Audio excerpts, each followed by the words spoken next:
Bonjour à tous. Fares, est-il primordial de parler la langue de l'art martial que vous pratiquez? En l'occurrence ici le Kung Fu, qui est l'art martial par excellence parce que c'est le seul art martial qui a cette composante durabilité dans le temps, c'est-à-dire où tu peux garder une super dextérité et avoir une très bonne condition physique, passer un âge avancé comme 70 ans et avoir vraiment des capacités physiques que je pourrais qualifier par rapport à la normalité, donc d'hors norme. D'accord?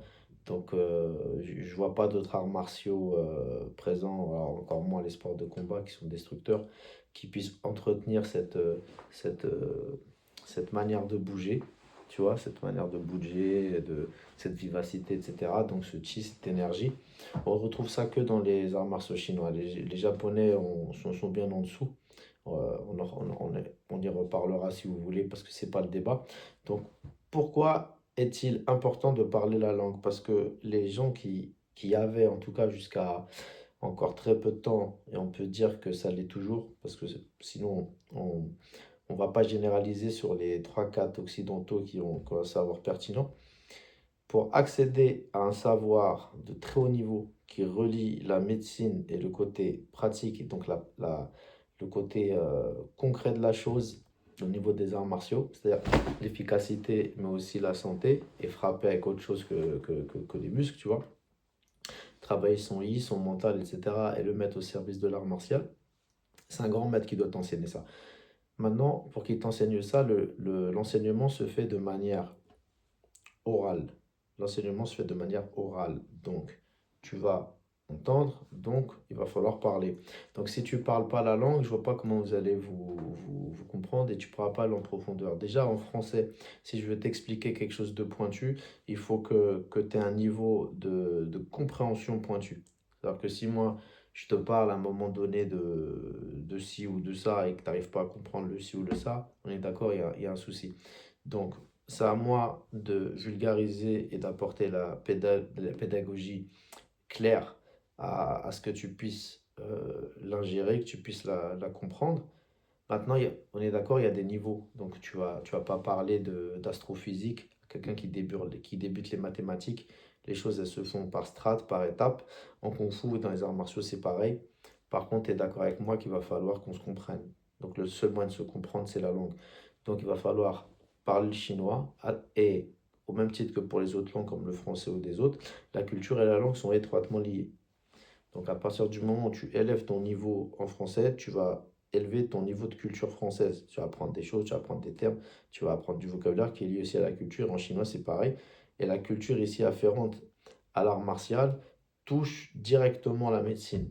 Parce que quand on parle d'interne, tu arrives à l'interne à un moment pour développer une puissance supérieure et différente et plus profonde qui va te permettre justement d'aller dans le temps, c'est-à-dire de voyager, de faire voyager ton art martial jusqu'à tes 60, 70 ans et plus, d'accord? On va pas parler de choses, parce que déjà, si tu vis jusqu'à 80 ans et que tu es en pleine possession de tes moyens et que tu as une dextérité aussi bonne que la mienne, voire plus, c'est que tu es un maître, mon ami. Donc pour ça, il a fallu que toi-même, tu aies eu un enseignement. Cet enseignement te vient d'une langue. Donc il va falloir que tu apprennes la langue chinoise, au moins au minima, pour que tu puisses comprendre certaines choses. D'accord? Le B à bas. Après, si tu veux aller en profondeur, ces maîtres ne parlent pas anglais, ne parlent pas français. Donc si tu veux qu'ils te parlent de comment unir les forces à l'intérieur, quelle partie profonde, comment la lier, qu'est-ce que c'est justement qu'être lié, qu'est-ce qu'on appelle lié, qu'est-ce que c'est que le cœur? Le cœur, est-ce que c'est le cœur anatomique ou c'est le cœur ici? Donc, tu vois, par exemple, le centre ici, Shinko, c'est là où il y a le diaphragme, c'est là où il y a le plexus solaire. En Chine, on appelle ça Shin, le cœur. D'accord? Shinko. Ici, la bouche du cœur, ici à ne pas confondre avec Shinzan, anatomiquement le cœur. D'accord? Donc ça, on le sait parce que c'est un trait de culture, c'est pas qu'un trait de langue. C'est que Yao Yong Shin, tu vois, ton chi, tu dois y mettre du cœur. Donc tu vois, c'est toujours le même cœur. Tu dois mettre du cœur à l'ouvrage en français. Donc vous voyez, la langue est de manière intrinsèque liée à la culture parce qu'il y a des phrases, il y a des citations qui sont nées d'histoires vraies qu'on doit connaître afin de comprendre pourquoi elles existent. Comme par exemple, si je dis le talon d'Achille, Achille a existé, il faut connaître l'histoire, pourquoi on dit ton point faible, c'est un point faible. Quand trouver le talon d'Achille de l'adversaire. Après, en Kung Fu, c'est pareil. Il y a plein de principes qu'on applique. C'est parlant. La langue chinoise est très imagée, tu vois. C'est très imagé. Donc, du coup, on a l'image qui apparaît tout de suite dans la tête. Et une image vaut plus que plein de phrases. Ouais, une image, c'est parlant tout de suite. Voilà. C'est pour ça qu'on crée les pictogrammes. C'est pour ça que les idéogrammes chinois, pour les Chinois, sont très simples, en fait. Parce que quand on prend les caractères jeunes, l'homme, ça ressemble à un homme, tu vois. Il y a plein de caractères. Trang, ça, voilà, ça ressemble à une soupe, tu vois. Le caractère de l'eau, c'est des gouttes d'eau, tu vois. I, c'est une barre. I, c'est un, c'est une barre. Deux, c'est deux barres. Trois, c'est trois barres. Donc, vous voyez, c'est parlant. Et ensuite, c'est pareil, le langage frappe directement au cerveau, tu vois. C'est très important de comprendre donc la langue chinoise, la culture chinoise pour comprendre le kung-fu et en retirer le nectar et son efficacité. Maintenant, aujourd'hui, si vous tombez sur des experts qui ont eu l'enseignement de vrais maîtres chinois, alors voilà, tu peux être en Allemagne et très bon en Kung Fu parce que tu as reçu ton enseignement d'un Allemand qui a lui-même appris d'un Chinois, mais qui est vraiment un grand maître et lui, bien sûr, a appris pendant des années et des années et des années, il a passé son temps. Donc lui, il va te le faire bénéficier dans ta langue, mais tu vas être limité à ce que lui, il a appris. D'accord? Donc tu vas perdre une couche et une strate. Maintenant, tu vas me dire, les anciens maîtres, ils sont tous décédés. Après, tu peux tomber sur le Chinois qui a encore un petit fond, tu vois, c'est un petit peu le fond de la vinasse, tu vois, ici avec le tanin, il a encore un petit fond de rareté, quelque chose de rare, de pur, que tu peux gratter, bah tu grattes. Après, tu peux tomber aussi sur une exception d'un autre pays, c'est possible aussi. Donc à ce moment-là, tu auras ce qu'on appelle de la chance, d'accord? Donc on peut pas en faire une généralité.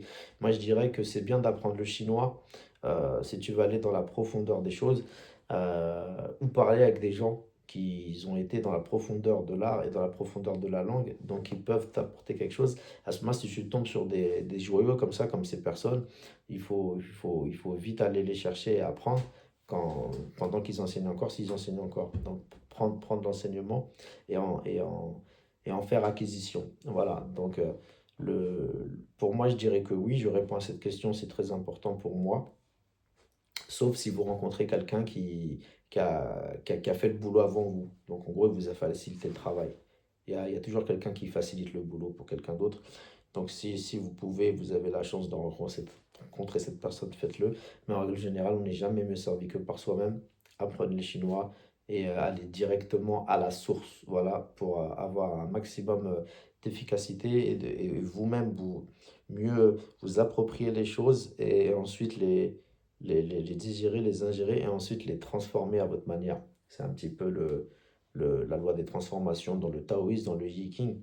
Donc si vous comprenez le chinois et que vous apprenez ensuite euh, les théories du yin et du yang et des transformations et des cinq éléments qui se retrouvent, vous pouvez effectivement mieux comprendre la philosophie chinoise ancestrale qui n'est pas le bouddhisme mais le taoïsme, d'accord? Parce que le bouddhisme, tout le monde sait que c'est pas chinois, voilà, et ni japonais, hein. Il y a un bouddhisme ensuite qui s'est créé, le bouddhisme zen, le zazen, etc.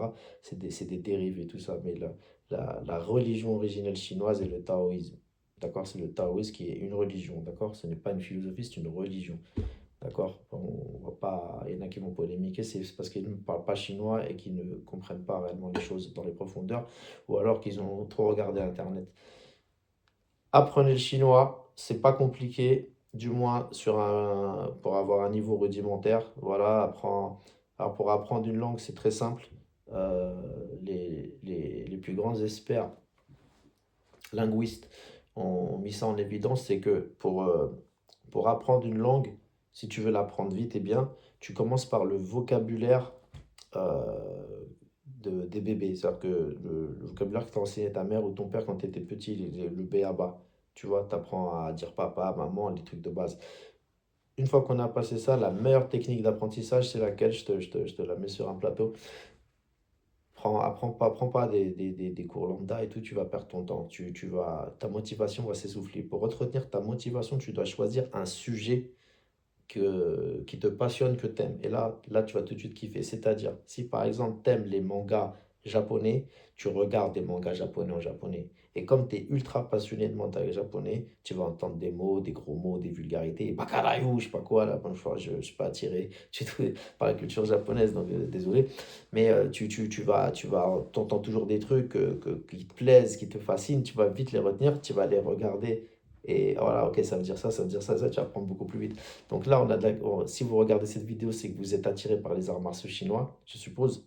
Donc si vous êtes attiré par les arts martiaux chinois, là, on a tout simplement un vecteur qui nous attire, c'est la culture chinoise ou les arts martiaux. Donc là, c'est facile. Tu vas t'intéresser déjà au vocabulaire des arts martiaux. Comment relâcher, comment tout droit, en haut, en bas, se baisser, monter, sauter, frapper, esquiver. T'apprends déjà tout ça parce que ça t'intéresse. Coup de pied direct. Déjà que si vous faites du kung-fu, toute la terminologie elle est en chinoise. Mabo, gombo, titré, zhen ouais, pas li re, tout ça, c'est en chinois. Mabu, zhongquan. Donc, vous allez déjà apprendre le vocabulaire comme au karaté. Tu vois, la position Mabu, position assise du cavalier, je crois que c'est Zenkutsu Gashi. Donc, les mecs Zenkutsu, ils font une abréviation Zenkutsu Dashi. Donc, pareil au Japon, en Kataguruma, machin, ils ont les noms japonais, donc ils apprennent les termes. Ensuite, toi, tu les traduis, tu les apprends pas comme un abruti. C'est-à-dire que Mabu, c'est la position Arsten, c'est la position du cavalier. Ma, c'est cheval. Bu, c'est position ou alors c'est départ. Zobu, Boufa, déplacement. Donc, une fois que tu as appris le mot marabou, tu sais que ma, c'est un caractère qui veut dire quelque chose, bou, c'est un caractère qui veut dire quelque chose. Kong bu, shu, à chaque fois, il y a bou. Donc, bou, il faut que tu saches ce que ça veut dire. Et après, les mots que tu rajoutes, tu vois, marabou, shu, bu, nana, peu importe ce que tu mets devant Kong bu, gong, voilà, il faut que tu saches ce que ça veut dire, tu vois. Gong tian, c'est un arc. Donc, gong bu, gong, c'est. On a compris, d'accord? C'est ça qu'on dit en français, arc et flèche. Position arc et flèche. Ce qui est faux, on ne devrait pas l'appeler comme ça. D'accord? Gong, c'est le fait d'être plié, d'être étiré, d'être courbé, tu vois, vraiment, tu vois. Parce qu'en fait, les archers chinois, ils avaient cette position. Ils avaient une jambe fléchie et une jambe tendue, ils tiraient comme ça. Donc, cette position, on l'a appelée Gongbu. Voilà, parce qu'en fait, c'est en référence à Gongtian. Ah, tu vois, donc Gong Tian qui est l'arc, d'accord? Donc c'est une position arquée. Donc quand on te dit t'es Gong, en gros t'es arqué. Donc Gong Bu, c'est la position de l'arc et de la flèche. Voilà, mais il faut comprendre pourquoi et remettre la chose dans son contexte. Marabout, voilà, c'est parce que Ma, c'est un cheval, ok? Et Shu, ça veut dire vide. Shubu, c'est le pas vide parce qu'on a tout le poids sur la jambe arrière et la jambe devant, elle est vide. Donc il faut vous-même, ah, même si, faut pas avoir des traductions littérales aussi. Vous voyez, avec ce que j'ai fait avec le gombo, je suis passé de l'histoire de pourquoi elle s'est appelée à. Après, vous pouvez aller dans l'étymologie, regarder exactement le gong. Le gong, ce qui veut dire, c'est pas gong de Liang Gong, c'est pas le gong de Kung Fu, c'est pas le même gong. D'accord?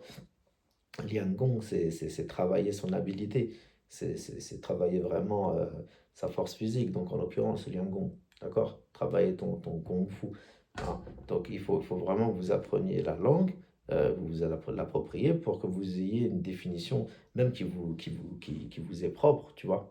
Je sais pas si vous m'avez bien compris. C'est-à-dire qu'après, toi, après, tu vas chercher le sens profond des choses et ensuite, tu en fais acquisition et tu en maîtrises le sens que tu y donnes. Tu y donnes sens. Shubu. Shubu, c'est le fait d'être chu, c'est d'être dans le vide, tu vois. Chu. Après, dans ta vie de tous les jours, t'es chu, t'es en chute libre, tu vois. C'est exactement ça. Donc, il faut comprendre la langue, la culture, ensuite la philosophie qui va en découler. Et tout ça, ça passe que par la langue. D'accord? Tuan, c'est le point. D'accord? Mais Tuan, quand on parle des box en chinois, par exemple, Nan Tuan, Chang Tuan, ça veut pas dire Chang, ça veut dire long, ça veut pas dire point long.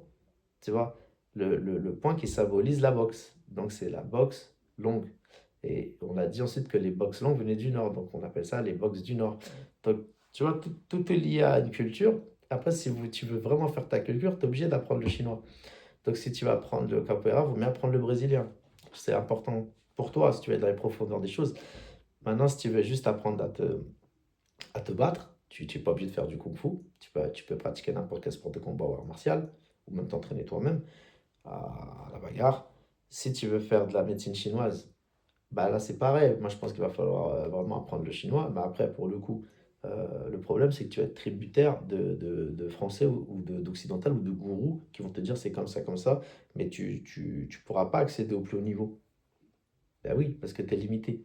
Parce que les enseignements, ils se sont fait d'abord oralement, et ensuite, bien évidemment, il y a eu des écrits, mais les écrits sont en chinois, ensuite il y a eu des traductions. Donc, est-ce que la traduction est fidèle? Tu sais pas parce que tu parles pas. Mais bon, on on n'est pas obligé d'apprendre le chinois, je le conçois. Mais je vous dis juste que pour bien faire les choses, aller dans les profondeurs des choses, de préférence, si vous pouvez faire ces choses-là, c'est mieux. Et en fait, le temps que tu vas passer, vous verrez que c'est super passionnant et intéressant, ça va passer super vite. Et au final, tu verras que le temps que tu auras perdu à apprendre ça, tu vas le gagner parce qu'après, tu vas aller beaucoup plus loin. Voilà, c'est un petit peu l'idée du jour, le partage du jour. 再见, 再见. Deux saluts différents. Je vous laisse deviner quelles sont les différences de ces deux saluts.